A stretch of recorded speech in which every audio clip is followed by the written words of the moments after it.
Umesh sir आ रहा है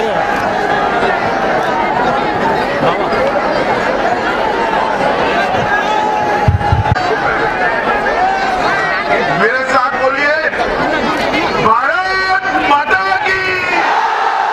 हो जाएगा वो तो। क्यों भाई, सिकोहाबाद वालों की आवाज को क्या हो गया है? उमेश सर आ रहा है बेटा। मोदी जी पंजाब में है, उन तक आवाज जानी चाहिए। सभी लोग दोनों हाथ उठाइए, उठाइए दोनों हाथ। 300 पार के संकल्प की मुट्ठी दीजिए और प्रचंड आवाज से बोलिए, भारत माता की, भारत माता की। मंच पर उपस्थित हमारे सांसद और भारतीय जनता पार्टी के नेता श्रीमान अनिल जैन जी, हमारे क्षेत्रीय अध्यक्ष भाई रजनीकांत माहेश्वरी जी, हमारे जिला अध्यक्ष राकेश संखवार जी, कुंदन लाल गुप्ता जी, लक्ष्मी नारायण यादव जी, अरविंद पचौरी जी, कन्हैया लाल गुप्ता जी, सतीश यादव जी, माखन सिंह वर्मा जी, और आज जिनको जिताने के लिए मैं यहाँ आया हूँ, हमारे यहाँ के लोकप्रिय प्रत्याशी श्री ओम प्रकाश वर्मा जी। और आज ये विराट सभा में आए हुए प्यारे भाइयों, बहनों, माताओं और मेरे जिगर के टुकड़े जैसे युवा मित्रों, सबसे पहले तो मैं सिकोहाबाद वालों को 2 हाथ जोड़कर प्रणाम करना चाहता हूं, क्योंकि यहां से दूर दूर तक रोड पर, मकानों पर, घरों पर, टंकियों पर, जहां पर भी नजर जाती है, मुंड ही मुंड दिखाई पड़ते हैं। आप सभी लोग वर्मा जी के समर्थन में इतनी बड़ी संख्या में आए हैं, मैं आपका धन्यवादी हूं।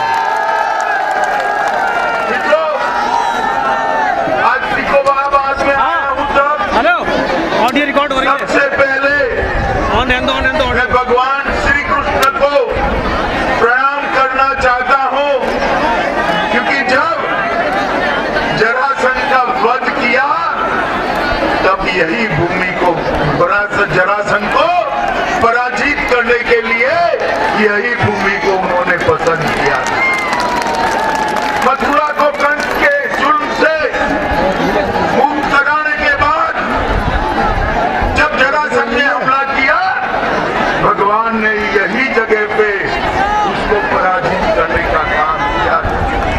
और यहीं पर महाभारत कालीन चौमुखी मंदिर की स्थापना स्वयं भगवान कृष्ण ने अपने हाथ से करी थी, यही सिकोहाबाद।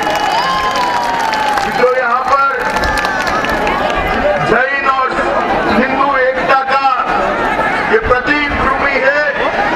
यहाँ माँ काली और भगवान बाहुबली को भी मैं प्रणाम कर मेरी बात की शुरुआत करना चाहता हूँ।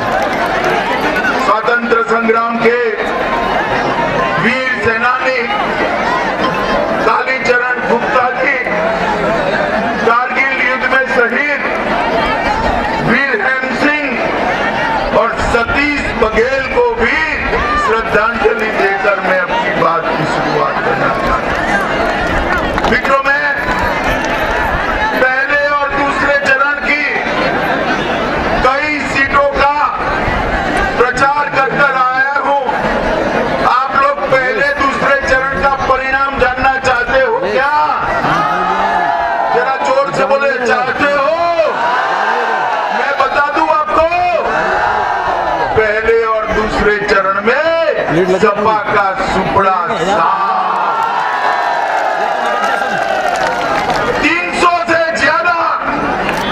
300 से ज्यादा सीटों के साथ उत्तर प्रदेश में फिर से एक बार भारतीय जनता पार्टी की सरकार बनने जा रही है।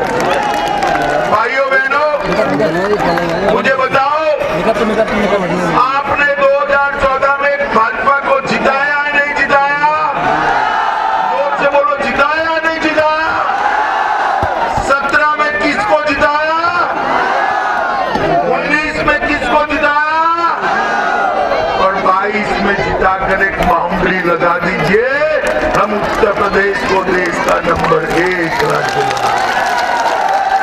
तो यहाँ पर जब मैं आया हूं तब इतना कहना चाहता हूं कि हमने गरीब कल्याण के लिए ढेर सारे काम किए। जब हमारी सरकार बनी 2014 में, तब मोदी जी ने कहा था कि भारतीय जनता पार्टी की ये सरकार दलित, गरीब, पिछड़े वर्ग की सरकार है। और आज उत्तर प्रदेश में जो 5 साल सरकार चली और केंद्र में नरेंद्र मोदी जी की 7.5 साल सरकार चली, मोदी जी ने ढेर सारी योजनाओं को उत्तर प्रदेश के लिए भेजा और योगी जी ने हर गरीब के घर में वो योजनाओं को पहुंचाने का काम योगी आदित्यनाथ ने। मित्रों, इतनी सारी माताएं बहनें बैठी है उत्तर प्रदेश में, 1,67,00,000 माताओं को गैस का चूल्हा देने का काम नरेंद्र मोदी जी ने किया है। मित्रों, 1,67,00,000, 2,61,00,000 गरीबों के घर में शौचालय बनाने का काम हमारे मुख्यमंत्री योगी आदित्यनाथ जी ने किया है। मित्रों, 1,41,00,000 गरीबों के घर में, 1,41,00,000 गरीबों के घर में बिजली पहुंचाने का काम हमारी भारतीय जनता पार्टी की सरकार ने किया।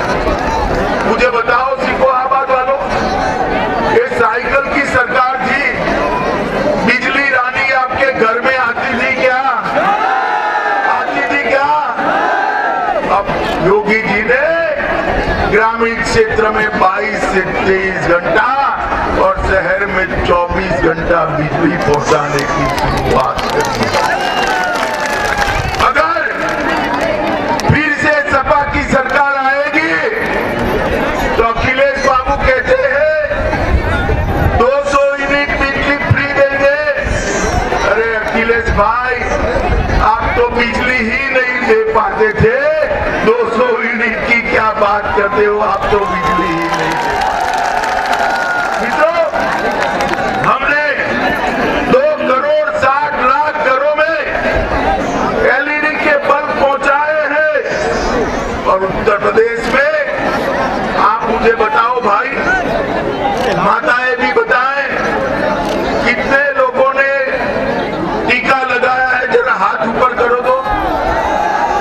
सबका लगाया ना? लग गया सबका? भाई, ये अखिलेश जी कहते थे कि टीका मत लगाइयो, ये तो मोदी का टीका है। डरकर बाद में अखिलेश ने भी अपना टीका लगा दिया। मगर एक बात मुझे बताओ भाई, अगर मोदी जी ने टीका न लगाया होता तो तीसरी लहर में उत्तर प्रदेश की जनता सुरक्षित रहती क्या? जरा जोर से बोलिए, रहती क्या? नरेंद्र मोदी जी ने 130 करोड़ लोगों को टीका लगाकर उनको सुरक्षित करने का काम ये भारतीय जनता पार्टी। माताओं, भाइयों, बहनों, जब कोरोना आया सभी लोगों के मन में संशय था कि कैसे गरीबों के दिन गुजरेंगे, रोजी रोटी कैसे मिलेगी। रेडी पटरी बंद हो गई, ऑटो रिक्शा बंद हो गए, कल कारखाने बंद हो गए, दुकानें बंद हो गई, रोज का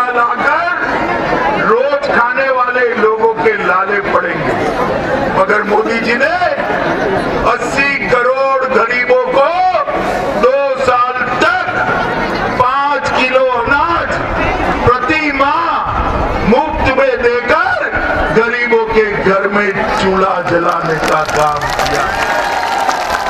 और योगी जी ने इसके साथ तेल, दलहन और नमक देने का काम किया है। मित्रों, ये नरेंद्र मोदी जी की सबसे बड़ी 82 लाख गरीबों के घर में घर ही नहीं था, उनको प्लॉट और घर देने का काम भारतीय जनता पार्टी की सरकार।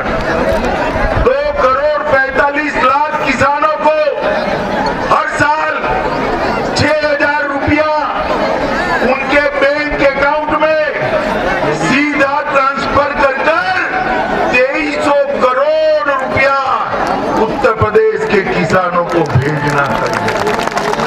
तो मैं बताने आया हूं कि 5 साल एक और मौका दे दीजिए। 5 साल तक उत्तर प्रदेश के किसी भी किसान को बिजली का बिल नहीं भरना है। हम बिजली हर बच्ची जो 12वीं पास करेगी उसको स्कूटी देने का काम ये भारतीय जनता पार्टी। हर युवा जो इंटर में एडमिशन लेगा, चाहे बेटी हो चाहे बेटा हो, उसको लैपटॉप और स्मार्टफोन देने का काम ये भारतीय जनता पार्टी।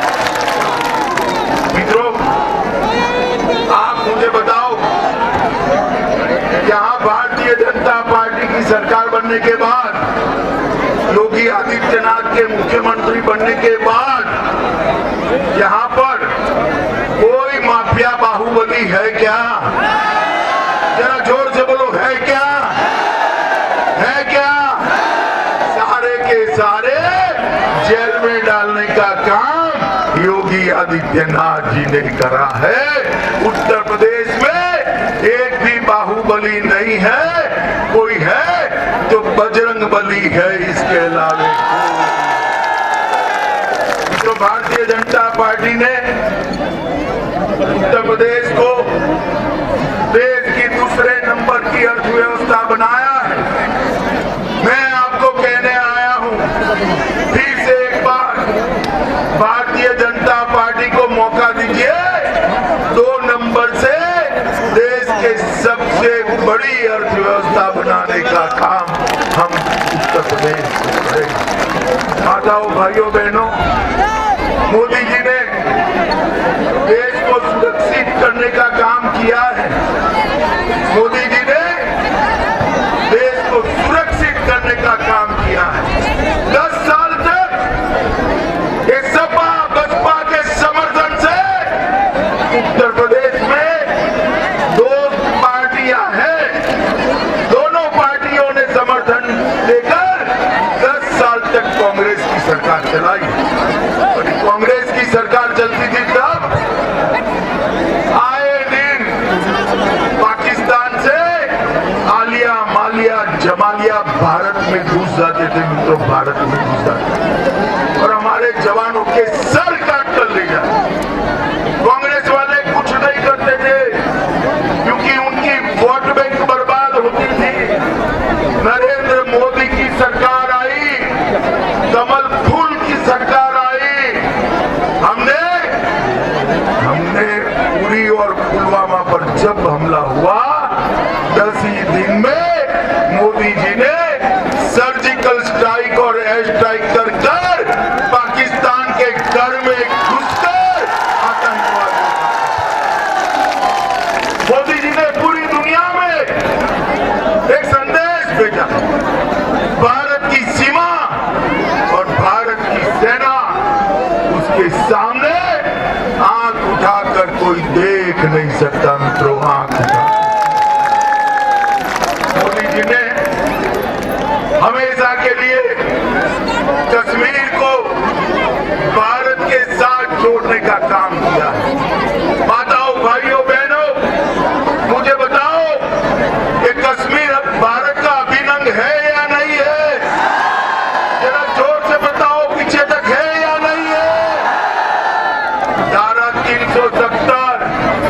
70 साल से कांग्रेस अपने बच्चे की तरह गोदी में लेकर घूमती थी। मोदी जी ने 5 अगस्त 2019 को धारा 370 को उखाड़ कर फेंक दिया और कश्मीर, ये हमारा कश्मीर हमेशा के लिए भारत का होगा। तो जब धारा 370 पर चर्चा होती थी पार्लियामेंट में, अखिलेश जी कहते थे, अखिलेश जी क्या कहते थे कि गृह मंत्री जी धारा 370 हटाई तो खून की नदियां बह। अरे अखिलेश बाबू, आप किसको डरा रहे हो भाई? हमें डरा रहे हो? लो एक चली गई धारा 370, खून की नदियां छोड़िए, कंकर जलाने की किसी की हिम्मत नहीं हुई है। माताओं, भाइयों, बहनों, कि भारतीय जनता पार्टी गरीबों के लिए, पिछड़ों के लिए, दलितों के लिए शासन करती है। सपा बसपा अपनी अपनी जातियों के लिए शासन करते हैं। सपा आती थी, एक जाति का भला होता था, बसपा आती थी, दूसरी जाति का भला होता था। भाजपा आई, मोदी जी ने सबका साथ, सबका विकास का नारा लगाया और सबको आगे बढ़ाने का। एसपी पार्टी है ना, कहने को ही समाजवादी पार्टी। एसपी के 2 सूत्र है, ऐसे संपत्ति इकट्ठा करना, पी से परिवार वालों को सत्ता दे। मित्रों, समाजवादी पार्टी की सरकार थी तब अखिलेश के परिवार से 45 लोग अलग अलग जगह स्थान पर थे। कितने थे? जोर से बोलो, कितने थे? और कोई जाति छोड़ो और कोई परिवार का भी स्थान नहीं। और संपत्ति, मित्रों, भ्रष्टाचार इतना करा, अभी कानपुर में रेड पड़ी समाजवादी इत्र वाले के वहां। रेड के बाद ये पूरा स्टेज भर जाए ना, इतनी नोटों की गड्डियां मिली, इतनी नोटों की गड्डियां। और जैसे ही रेड पड़ी, अखिलेश जी के पेट में मचलन। उन्होंने कहा, क्यों रेड डाल रहे हो? हम कैसे चुनाव लड़ेंगे? क्यों अखिलेश बाबू, ये रुपया आपका था क्या? भाइयों बहनों, युवाओं, मुझे बताओ, टैक्स भरे बगैर का जो गैर कानूनी रुपया है, उसको मोदी जी ने कब्जे लेना चाहिए या नहीं लेना चाहिए? लेना चाहिए, नहीं लेना चाहिए? इससे गरीबों का कल्याण करना चाहिए, नहीं करना चाहिए? माताओं को गैस का सिलेंडर देना चाहिए, नहीं देना चाहिए? बहनों, माताओं के लिए टॉयलेट बनाना चाहिए या नहीं बनाना चाहिए? गरीबों को अनाज देना चाहिए या नहीं देना चाहिए? ये अखिलेश बाबू का मंत्र है, संपत्ति इकट्ठा करो और विदेश में वैकेशन करो। भारतीय जनता पार्टी का मंत्र है, टैक्स इकट्ठा करो और गरीब कल्याण के काम करो, गरीबों के काम। ये दोनों के बीच में आपको चुनाव करना है। मुझे बताइए, भारतीय जनता पार्टी को जिताएंगे क्या? अरे भाई, सुनाई नहीं पड़ता है। जिताएंगे क्या? कमल के निशान पर बटन दबाएंगे क्या?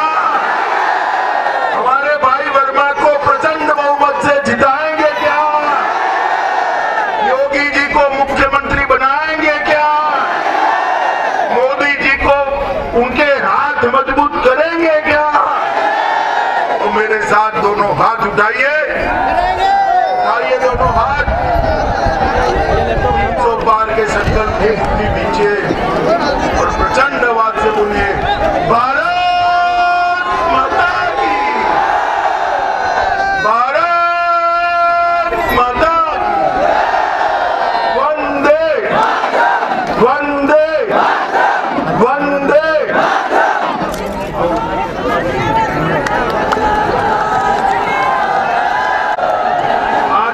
रोशनी हुई